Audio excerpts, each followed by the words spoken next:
पंजाब का किसान 80 के दशक में जब देश में अनाज का संकट था, सबसे पहले पंजाब में गेहूं उगना शुरू हुआ तो देश में भूखमरी खत्म हुआ। अब वहां का किसान कह रहा है कि हमको गेहूं नहीं करना है, पानी कम हो गया है, बहुत रोग फैल गया है खाद और कीटनाशक के इस्तेमाल से, तो भी सरकार अलाउ नहीं करेगी। कितना गेहूं उगाते रहो, क्योंकि पंजाब में अगर गेहूं नहीं उगेगा तो पूरे देश में गेहूं कम हो जाएगा, संकट हो जाएगा। उसी तरह बिहार जो है वो मजदूर का फैक्ट्री है। हम लोग टीवी फ्रिज नहीं बनाते हैं, स्कूटर मोटरसाइकिल कार नहीं बनाते हैं, मोबाइल नहीं बनाते हैं, हम लोग बनाते हैं मजदूर। अपने बच्चों को पेट काट काट के आप पाल पोस के बड़ा किए, 16 साल 18 साल 20 साल का लड़का हुआ, पीठ पर झोला लेके ट्रेन में बस में जानवर की तरह लगा के गया, और एक बार जब गया तब वापस नहीं आना है। जब तक उसके शरीर में ताकत है तब तक उसको साल में 1-2 बार ही घर आना है, बाकी वही मजदूरी करना है। और पदयात्रा में हमने देखा, अब जब वो लौटता कब है, जब उसका शरीर थक जाता है काम करते करते, 55 साल 60 साल उम्र हो गया, कहता भैया 20 बरस से मजदूरी कर रहे थे असम में पंजाब में, अब आ गए हैं, हमारा नाती गया है वहां पर। वो बूढ़ा आदमी वापस आता है और नया घर का लड़का जाता है।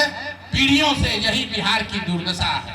इसीलिए हम जनसुराज ने कहा कि ये सड़क पानी बिजली सब होता रहेगा, लेकिन सबसे बड़ा जो श्राप है अभिशाप है बिहार के लिए वो पलायन है। जब तक हम लोग के बच्चों के लिए पढ़ाई रोजगार नहीं होगा, हम लोग के भाई बंधु सब मजदूर बनकर बाहर जाते रहेंगे, बिहारी कह के लोग उसको गाली देता रहेगा, आपको अपमान सहना पड़ेगा। यही बात हमने बताई।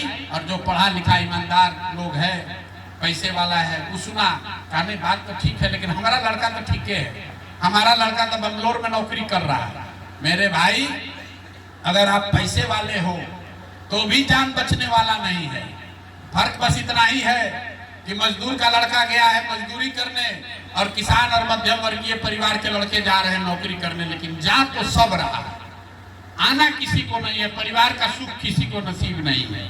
इसलिए जनसुराज ने कहा कि 2 ही बात सुधारिए, कम से कम बच्चों के लिए पढ़ाई का व्यवस्था कीजिए, और हर प्रखंड में एक फैक्ट्री लगा दीजिए, और कुछ हो चाहे ना हो, एक फैक्ट्री लगाइए ताकि वहां के उस प्रखंड के लोगों को नौकरी रोजगार मिले। लोगों को बात समझ में नहीं आया, कह रहा भैया जानने दीजिए गलती हो गया, आगे सुधर जाएंगे, वो सुधरने वाला नहीं। 5 बरिस बैठ के यहाँ आदमी गाना गाता है, रोता है, कष्ट काटता है, और जब वोट आया ये सब अकल गुम हुआ। क्या पढ़ा लिखा, क्या बेवकूफ, क्या महिला, क्या पुरुष, सब आदमी बिक गया। मेरे भाई, प्रशांत किशोर के आने से ये सुधार नहीं होगा। कोई मंत्री बन जाए, किसी का सरकार बन जाए, एक प्रशांत किशोर को छोड़िए 10 प्रशांत किशोर आएंगे तो भी सुधार नहीं होगा। जब तक आप नहीं सुधरिएगा तब तक कोई बिहार को नहीं सुधार सकता।